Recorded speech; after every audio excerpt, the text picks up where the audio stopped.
So I'm so excited to welcome to the stage Karan Mehra. All right. So he is the ultimate ally, literally. He is a software engineer at Bloomberg. He co-leads Allyship.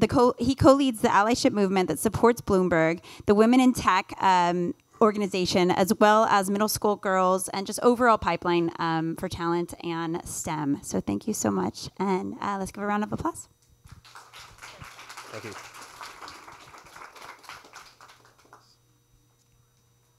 Hi, my name is Karan Mehra. I'm a software engineer. I work at Bloomberg, where I build real-time electronic trading systems. So it was back in 2017 when my colleague Stephanie and I decided to kick off Grassroots Allyship initiative for our Bloomberg Women in Tech, ERG, or Employee Resource Group. I remember walking to the first meeting and just questioning what the hell I'd agreed to get into. Because I had no business starting any of this. I had only just started to learn about the problem of underrepresentation in tech. And there were so many other people in the company that were better equipped and more knowledgeable to be doing this. But I'm happy to tell you that what seemed like a mistake to me 2 years ago is something that I've been really happy to be a part of. So I'll tell you about our journey. But before that, just a couple of basics. What do we mean by allyship?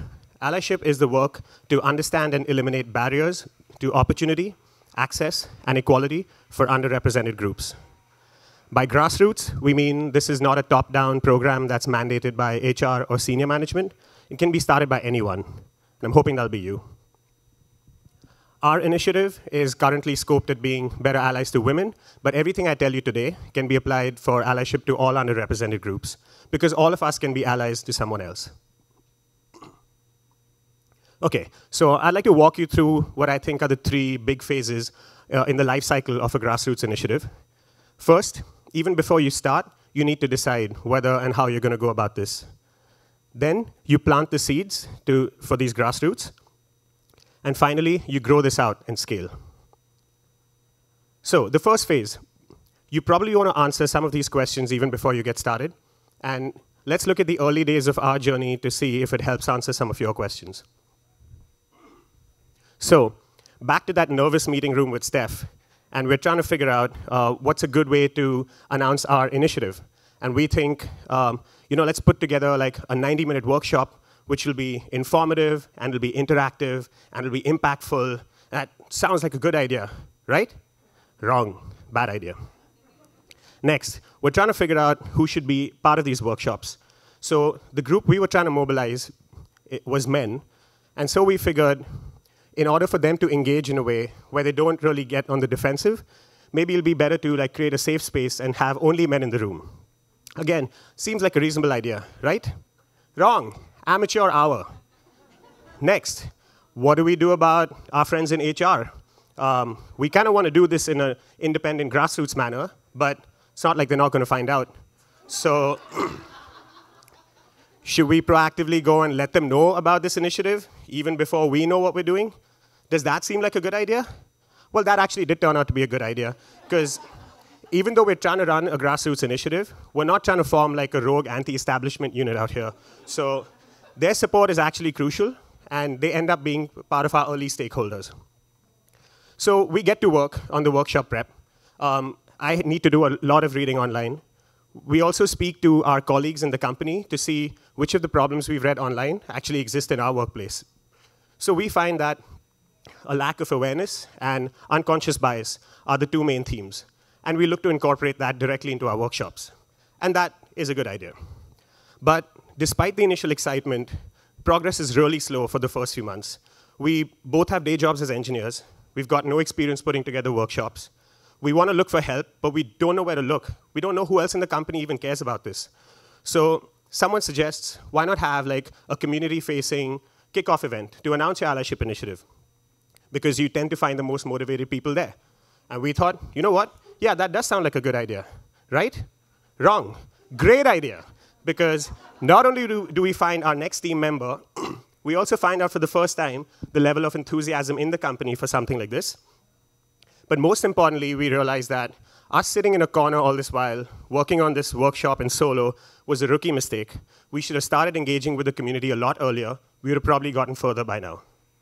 OK, so time to put on our hindsight glasses and see how we can help answer some of these questions for you.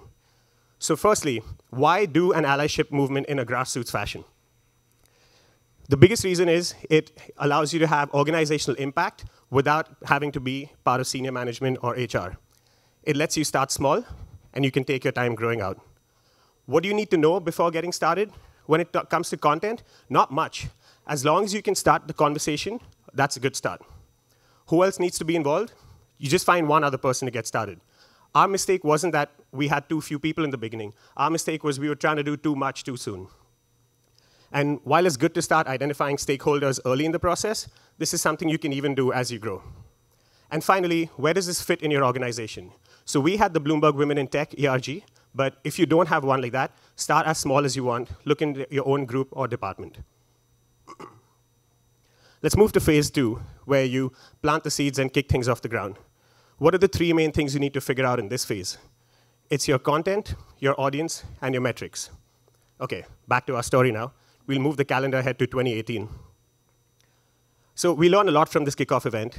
We start putting together a shorter training, which requires less preparation. In fact, that was heavily inspired by one of these 10-minute allyship solo talks that we watched at Tech Inclusion New York last year. So thank you for that, Ali, the allyship bot.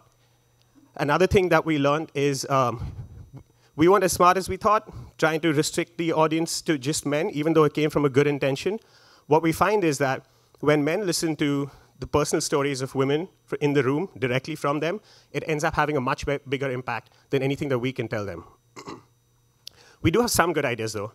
We start measuring anything and everything right from the start, and we share them periodically with our stakeholders. So for example, after our first few events, we sent a report saying, in the last 6 months, we've done 6 events. They've been attended by 75 people. 19 of them were managers. They come from 10 different departments. And some of the feedback that we got directly from one of the attendees looks like this. One of the attendees said, hearing women's personal experiences directly had resonated with me the most. It's easy to forget the impact of your action and behaviors. And that really was the most direct way for us and for anyone else to figure out whether we're having any impact with our program. OK, so let's put our hindsight glasses back on and see what we've learned from the second phase. When it comes to content, all of that initial general but also company-specific research we did early on really starts to come in handy now. Data is absolutely essential to kind of set the ground truth, but allowing people to share their own stories and experiences really helps them communicate at a more human level. When it comes to the audiences, don't restrict it to just one group, and measure whatever you can and share it periodically. All right, phase 3, which is the growth phase, and that's the phase we're in right now. What we've learned is that our previous phase has really taught us a lot about how the company works, what people want, and we've used that to grow out our content, our audience, and our team. So when it comes to content, all that feedback we'd been collecting through surveys and informal chats with attendees, they told us directly, we want to see more of this or less of that. When it comes to the audience, again, we tapped on our previous attendees, asked them to reach out to their networks and send them to our trainings, so spreading the word in a truly grassroots manner. When it comes to our team, we need to grow that as well as all of this other work is growing. So we continue to recruit from events, and at all points, we make sure that we have a healthy mix of both women and allies in our core group. And with that, I come to the end of my grow your own grassroots analogy. I hope as you go back to your organizations and think about starting this, that these are some of the takeaways from my talk today. First, can you start one? Yes, you absolutely can start one. 2 years ago, this was just 2 engineers sitting in a meeting room in the New York office, excited and clueless, like tourists in Times Square. Like, we had no idea what we were doing. But today, just a year and a half after we actually started doing events, we've had about 250 of our colleagues that have attended in-person events, several hundred more reached via newsletters, new sister grassroots teams in our San Francisco and our London offices, and we're only just starting to scale out. So again, if someone like me can be a part of this, you definitely can. In fact, to help you get started, we've put together a little guide. So if you want to either take a picture or note down, it's bloom.bg Grassroots Allyship. And that'll cover a lot more that I couldn't fit into 10 minutes today. I'd also love to continue the conversation on Twitter or in person after this, so please reach out to me. Another takeaway is that you will have challenges, and I can't pretend to predict all of them, but I want to tell you that a lot of them are surmountable with a little bit of perseverance, finding the right people, and a supportive organization.